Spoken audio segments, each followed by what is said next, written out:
Welcome to Behind the Line, where we pull back the curtain on the challenges facing first responders and frontline workers. The work you do is unique, and so are the stresses that go with it. Join me as we tackle key issues to reduce risks for burnout, and as we work to support you in doing the job you love without sacrificing being the kind of person you want to be. Hey there, and welcome back to Behind the Line. I'm your host, Lindsay Foss. If you're new to Behind the Line, what you should know about me is that I'm a clinical counselor specializing in trauma therapy. And after over a decade working with first responders and frontline workers around issues like burnout, compassion fatigue, PTSD, and related OSIs, I have become a passionate wellness advocate and educator for those who sacrifice so much for our communities out on the front lines. Behind the Line is a place for us to talk about the real life behind the scenes challenges facing you on the front lines. I created this podcast with the hope of bringing easy access to skills for wellness, allowing you to find greater sustainability both on the job and off. Before I tell you about our new March series, I really want to take a moment to thank you for being here with me. I know that there are a lot of demands on your time and energy. I know that there are a million other things you could be doing right now. And I want you to know how honored I genuinely am that you choose to spend some of that precious time here with me. During the month of March, we're going to be launching our latest series called In the Thick of It, Small Steps for Quick Wins. During this series, I will be bringing you some of my very favorite tools. Things that are not rocket science, are totally able to be integrated into your life no matter how crazy or chaotic it is, and that are guaranteed to make a difference if you apply them consistently. Currently, I am admittedly in a moment in my own life where there are some increased demands on my time and energy. So I'm scaling this series back a bit, and you'll notice that the episodes will be a little bit shorter, but they're packing a punch, so don't be fooled by the runtime. Today, I want to tell you about one of my all-time favorite tools called opposite action. Before I tell you about the tool, let's talk about when you're going to use it. The most substantial way we can use this tool is when we are in trauma reactivity. When you've experienced something traumatic, you had a response in that moment. It might have been to fight back, to run away, to hold still and wait it out, or to placate the situation to get through it by the skin of your teeth. More commonly, we know these responses as fight, flight, freeze, and fawn. I'm going to add a response type that many of you in first response and frontline work might actually feel is more appropriate to you when you are in work-related crisis situations. And I call it hold. Hold is a weird mix of all of the trauma responses. It's a little like freeze because you're staying in the situation.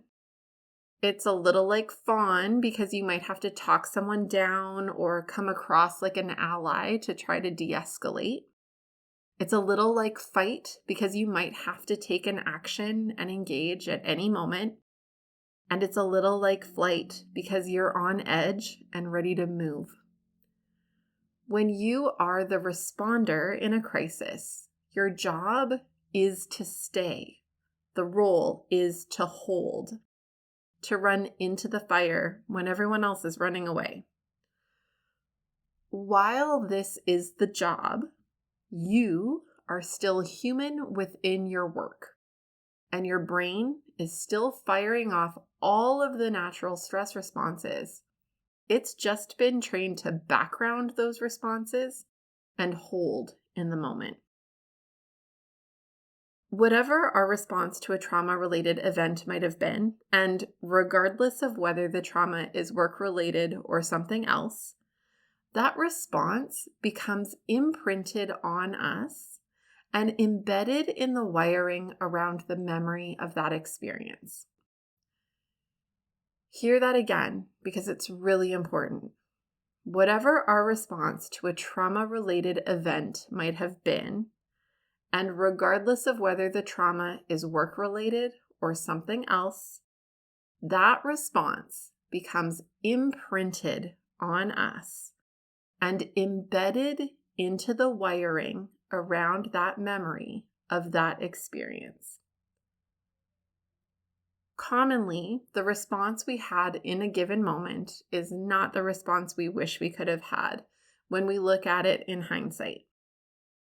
And when it becomes embedded into our system, it can become the triggered response over and over and over and over again. And that, my friends, is crappy. Because each time we repeat this, it becomes further embedded into the wiring. And it starts to generalize, not only to that one specific experience, but to others that your brain perceives as sufficiently similar. Think about it like taking a pen and scraping a line into a wood surface.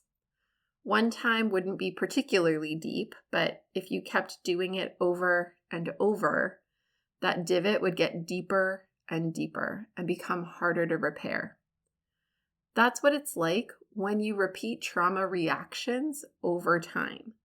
The neurological connections around it become more and more deeply entrenched. Behind the Line is sponsored by Beating the Breaking Point.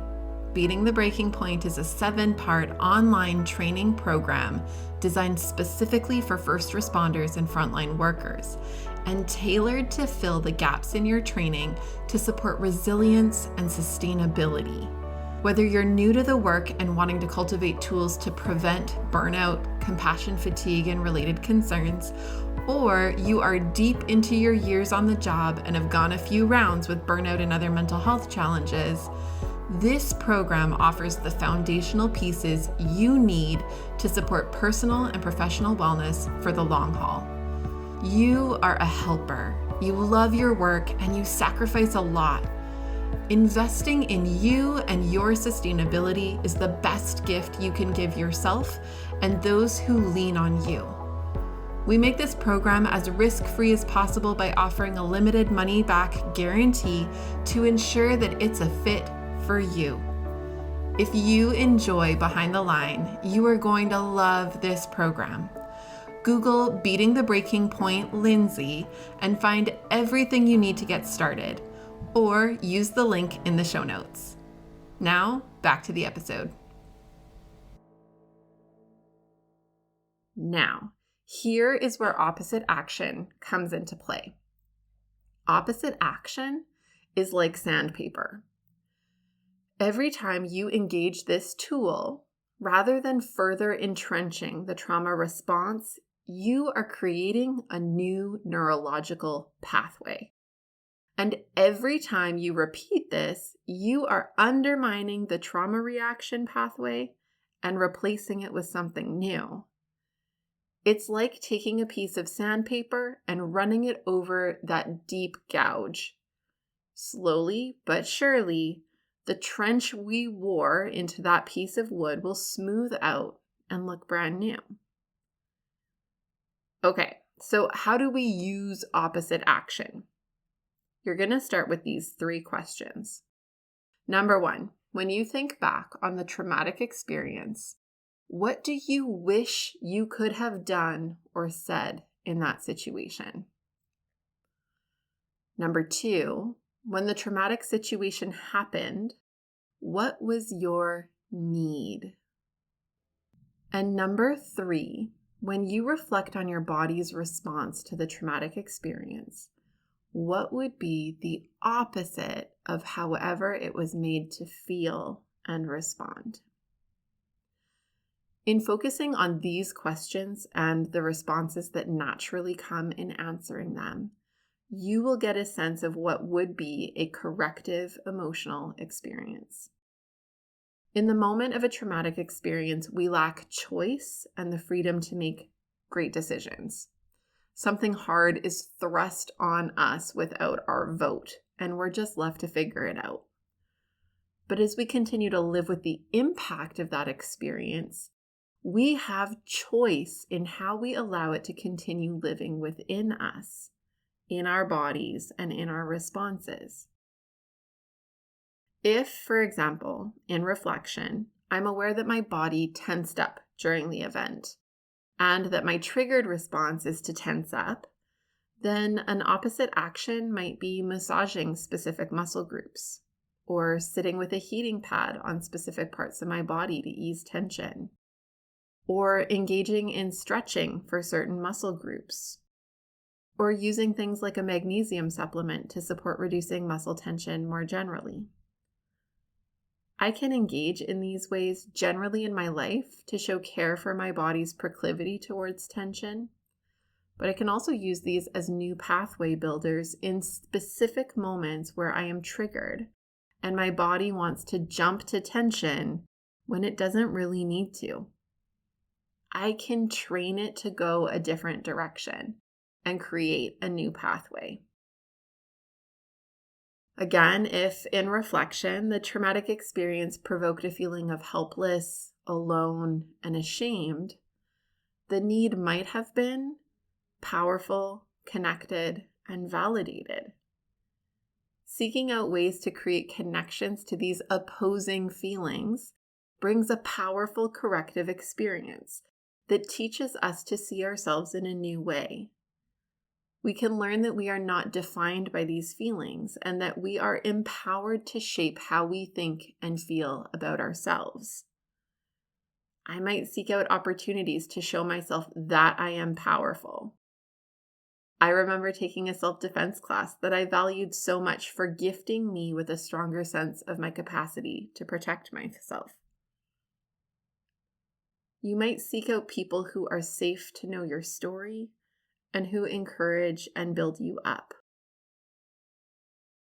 As you reflect, you might have wished to be able to have taken an action like fight back or run away, when in the moment, your trauma response was to freeze. Engaging in recalling the events with new responses can help us process them differently. For example, in sessions, we will run on the spot while processing a situation where the response at the time was freeze. Or I've had clients who have shadowboxed in session while sharing about their experience and what they wish they could have done if they had been older, bigger, faster, and so on. I tend to see these wishes most commonly in situations where people were small when trauma happened, or when freeze or fawn were the response. In these cases, we likely wanted to do something else in the moment, but freeze or fawn felt like the safest responses when we realized that we couldn't win in a fist fight or a foot race. These are especially hard as our response in the moment can feel like we betrayed ourselves. It's important to remember that trauma is thrust upon us involuntarily, and our bodies just do the best they can to keep us as safe as they can to get through it.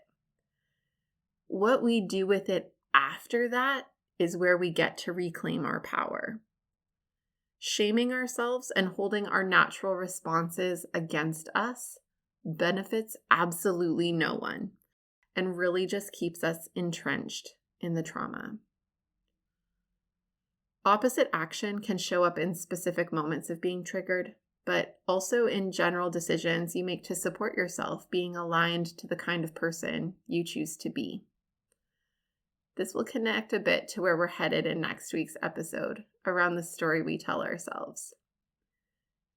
If you are a member of the Beating the Breaking Point support experience, my enhanced resilience training program, you'll find a worksheet in the training vault that includes an extensive list of examples of opposite actions. If you're not yet a member, I really encourage you to go check it out. The program includes my signature self-paced online training, along with access to a private support community where you can connect with me for support in applying your learning, and our growing training vault with bonus materials to help you continue to grow in your resilience. As we wrap up for today, let me say thank you again for being here with me. If you value this podcast and want to help us in our mission to support frontline wellness, there are 3 ways you can do just that. Number 1, rate and review Behind the Line on Apple Podcast or wherever you're listening. Number 2, follow me on social media at Lindsay A. Foss and engage with me and this amazing little community that we're building there. Every time that you like, comment, and share our posts, you help us to spread like wildfire, thanks to the magic of the algorithm. Or number 3, share this resource and our other resources with those you know. Whether that's forwarding our weekly newsletters on to your friends and coworkers, listening to the podcast as part of a team meeting, or using our burnout indicators checklist and triage guide as a staff-wide self-assessment tool. Every little bit helps us to take our mission to the next level and serve those who are sacrificing so much to serve our communities out on the front lines.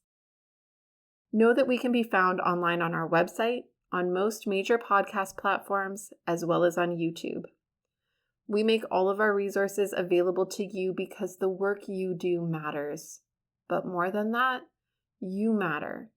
And we want to make sure that you have what you need to keep up the good work at work, as well as in your real life outside of work. So use it and share it. And until next time, stay safe.